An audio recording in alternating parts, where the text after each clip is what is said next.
Hello दोस्तों, स्वागत है आपका एक बार फिर से मेरे YouTube चैनल दी इंग्लिश डायरी पर। और मैं हूं आपका दोस्त विजय। और आज की इस वीडियो में हम बात करेंगे उत्तराखंड लोक सेवा आयोग प्रवक्ता संवर्ग भर्ती के बारे में।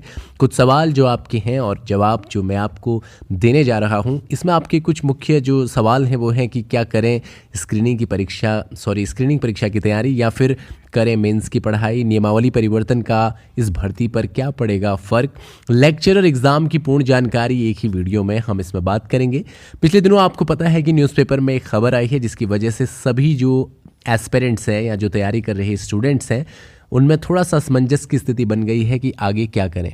यानी स्क्रीनिंग की तैयारी करें जो कि काफ़ी डिटेल्ड जो है सिलेबस है और बहुत सारे अलग अलग विषयों को उसमें पढ़ना है, और या फिर मेंस की तैयारी करें।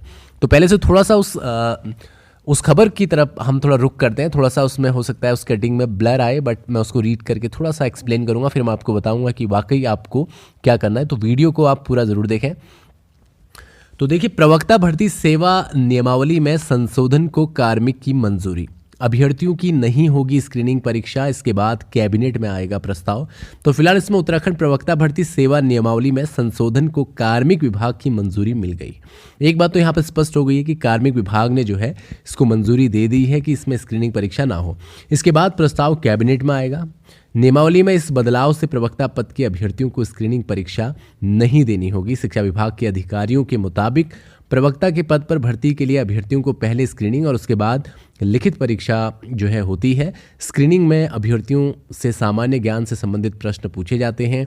इसमें देखने में आया है कि स्क्रीनिंग परीक्षा में ग्रुप सी की तैयारी कर रहे अभ्यर्थी अच्छे अंक ले आते हैं। जीव विज्ञान, अंग्रेजी, हिंदी, सामाजिक विज्ञान, गणित, रसायन विज्ञान, भौतिक विज्ञान आदि विषयों के जानकार अभ्यर्थी पीछे रह जाते हैं, जिससे विभाग को विषयों के विशेषज्ञ शिक्षक नहीं मिल पा रहे हैं। यही वजह है कि पिछले साल काफ़ी समय से प्रवक्ता भर्ती से स्क्रीनिंग परीक्षा हटाने की मांग की जा रही है। राज्य आंदोलनकारी रविंद्र जुगरान के मुताबिक छात्र हित को देखते हुए स्क्रीनिंग परीक्षा हटाई जानी चाहिए। स्क्रीनिंग परीक्षा की वजह से विभाग को विषय विशेषज्ञ नहीं मिल पा रहे।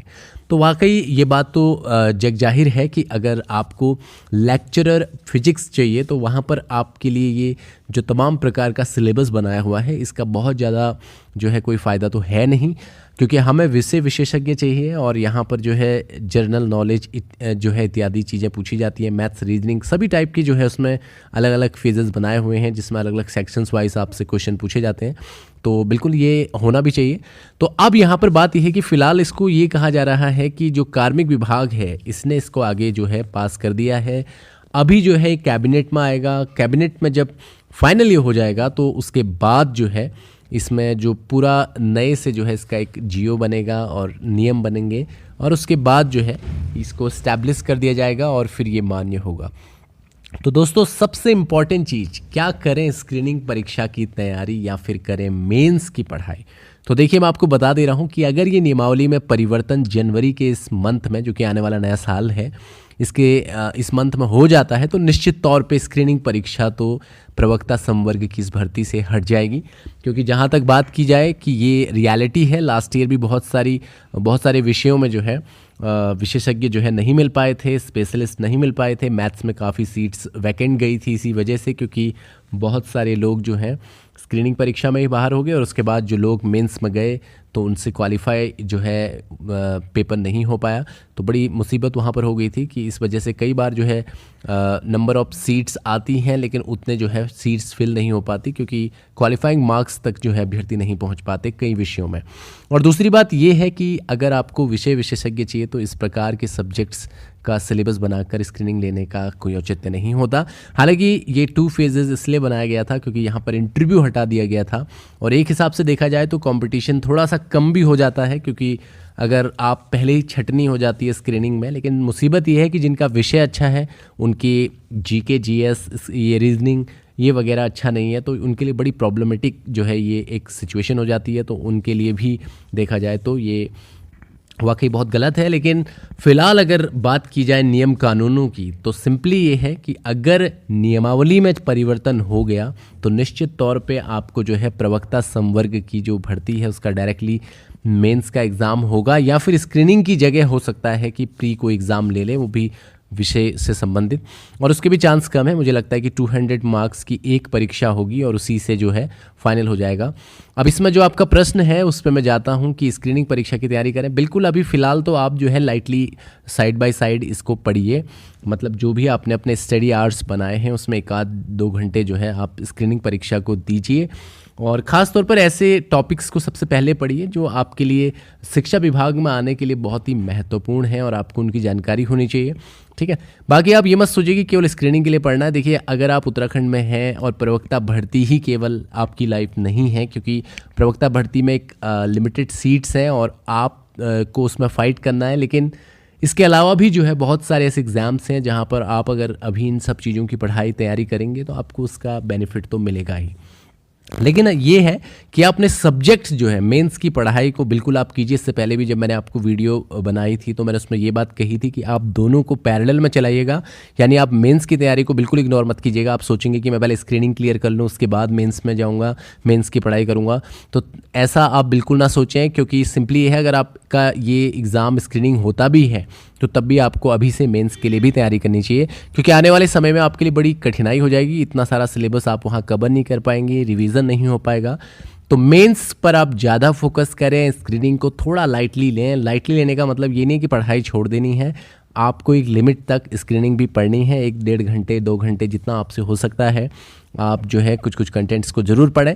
और जब तक फाइनल नहीं होता है, क्योंकि न्यूज़पेपर्स में कई बार कुछ खबरें आ जाती हैं लेकिन उनके रिजल्ट्स कुछ और ही होते हैं और फाइनल जो बात होती है कुछ और ही होती है। लेकिन फ़िलहाल अभी न्यूज़ पत्र के माध्यम से हमें ये जानकारी मिली है, इसका विभाग के द्वारा तो ऐसा कोई प्रूफ नहीं मिला है।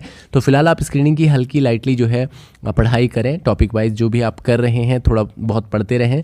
उसके साथ साथ मेंस को ज़्यादा आप जो है प्रेफरेंस दें पढ़ने के लिए। ठीक है, अपने मेंस के जो सिलेबस है उसके अकॉर्डिंग उसको पढ़िए।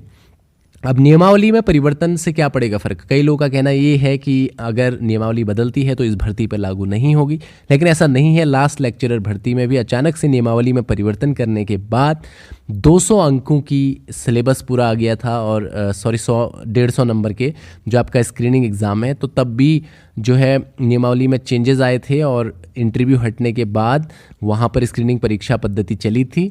तो ठीक इसी प्रकार अगर इस बार भी ऐसा कुछ होता है तो ऑब्वियस सी बात है कि स्क्रीनिंग हट जाएगा और डायरेक्टली मेंस एग्ज़ाम होगा, और अगर स्क्रीनिंग हटता है तो मेंस एग्ज़ाम भी जल्दी होने के आसार होंगे। तो इसका सीधा मतलब ये है कि आपको अपने विषय पर ज़्यादा ध्यान देना है, स्क्रीनिंग पर थोड़ा कम। ठीक है, और साथ ही साथ देखिए अब यहाँ पर एक चीज़ और है, ख़ास तौर पर जो मैं अंग्रेजी विषय के लिए बता रहा हूँ कि अंग्रेजी विषय में अगर आप स्क्रीनिंग के लिए प्रिपरेशन कर रहे हैं तो बहुत ज़्यादा हार्ड आपका जो है वैसे भी स्क्रीनिंग फाइट नहीं होता है। तो अगर आप कुछ कुछ ख़ास जो है एरियाज़ को स्क्रीनिंग के लिए प्रेफरेंस देते हैं तो वहाँ पर भी आप जो है स्क्रीनिंग पास कर जाएंगे। मैं अपना पर्सनल एक्सपीरियंस आपको बता रहा हूँ कि अगर आप कुछ खास टॉपिक्स पे या कुछ खास जो है सेगमेंट्स पे ध्यान देंगे, जैसे टीचिंग एप्टीट्यूड वाला जो हिस्सा इसमें आयोग वगैरह दिए हुए हैं, हिंदी दी हुई है, उत्तराखंड दिया हुआ है, ठीक है, तो इन सब चीज़ों को लेके थोड़ा बहुत रीजनिंग अगर आप मिक्सअप करेंगे तो आप एक कट ऑफ तक आराम से पहुंच जाएंगे। ये मेरा खुद का एक्सपीरियंस है, इसलिए मैं आपको बता रहा हूँ। और साथ ही साथ आप देखने के अगर आप जाएँ तो 150 नंबर के आप पूरे सिलेबस को भी कवर कर सकते हैं। लेकिन फ़िलहाल मैं आपसे कहूँगा कि मेंस को अगर आपने इग्नोर किया तो डेफिनेटली आपका स्क्रीनिंग पास करके भी कोई फ़ायदा नहीं है, क्योंकि लास्ट टाइम जो है ऐसा एक्सपीरियंस मैंने खुद ही किया था कि अगर आप स्क्रीनिंग पर थोड़ा ज़्यादा फोकस करने लग जाओगे और मेंस की स्टडी छोड़ के आगे बढ़ोगे तो आपके लिए बड़ा प्रॉब्लमेटिक हो जाएगा।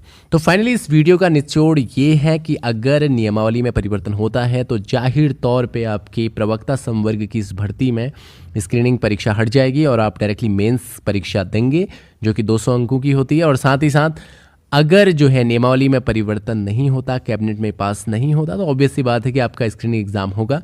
लेकिन स्क्रीनिंग एग्ज़ाम को आप पूरी तरह से फोकस करके मत चलिएगा। जो भी विषय आपका हो आप सभी जो है मेंस के लिए भी आप ज़रूर पढ़ते रहें पैरेलल में। और मैं तो ये कहूँगा कि अगर आपने अपना डे वाइज शेड्यूल बनाया है तो मैक्सिमम आवर्स आपके मेंस सब्जेक्ट से होने चाहिए, सब्जेक्ट्स की प्रिपरेशन में। और जो आपके मिनिमम आवर्स हैं वो आपके स्क्रीनिंग के लिए होने चाहिए। ये स्ट्रैटेजी आपको आगे कामयाब करेगी और यही हम उम्मीद भी करते हैं। बहुत जल्दी नया साल आने वाला है और नए साल में आपका जो नया साल है वो सक्सेसफुल हो, हम यही उम्मीद करते हैं। और मुझे लगता है कि आपके सवालों के जवाब मिल गए होंगे। और मैं यही कहूँगा, इंग्लिश का भी अगर देखा जाए सिलेबस काफ़ी ज़्यादा डिटेल्ड है। हालांकि आपने अभी काफ़ी सारे ऐसे राइटर, काफ़ी सारी चीज़ें ऑलरेडी एलटी में पढ़ी हैं, लेकिन यहाँ पर आपको डिटेल में पढ़ना होता है। और बहुत सारे ऐसे प्लेज, ड्रामा, शॉर्ट स्टोरीज़ हैं, बड़ी कंफ्यूजिंग वहाँ पर जो है सिचुएशन हो जाती है। तो अभी से आप पढ़ेंगे तभी आप मेंस एग्ज़ाम में 200 क्वेश्चन से डील कर पाएंगे। क्योंकि मैं आपको बता रहा हूँ कि 100 क्वेश्चन से डील करना और 200 क्वेश्चन से डील करना बहुत बड़ा डिफरेंस होता है। ये आपको लेक्चरर एग्ज़ाम में बैठने के बाद पता चलेगा। तो आज की वीडियो में इतना ही। उम्मीद है कि ये वीडियो आपके लिए हेल्पफुल होगी। Thank you so much for watching this video.